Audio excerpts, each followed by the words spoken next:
पुण्याची सुप्रसिद्ध मिसळ आता आपल्या हडपसरमध्ये आल्यानं माझा नवरा तर जामच खुश होता. हां, मग काय आम्ही पण निघालो होतो मिसळ खाण्यासाठी.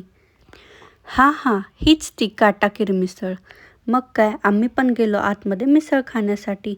ॲम्बियन्स तर काय तिथला एकच नंबर होता. गर्दीही खूप होती.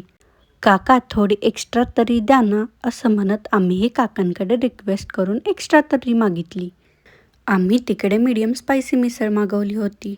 हा कट बघताय, दिसायला तर मिसळ एकच नंबर दिसत होती. मिसळची तर्री बघा तर्री. कुरकुरीत फरसाणावर दणदणीत रस्सा ओतून त्यावर चरचरीत लिंबू पिळून घेतलं. मिसळवर केली मी मर्जी बहाल, असं म्हणत मिसळपावचा एक घास घेतला.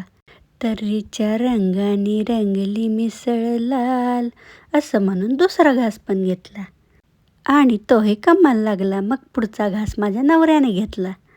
मी मिसळ खात असताना नवऱ्याची ताकझाक चालू होती, म्हणून मी झाकपैकी ताक प्यायचं ठरवलं.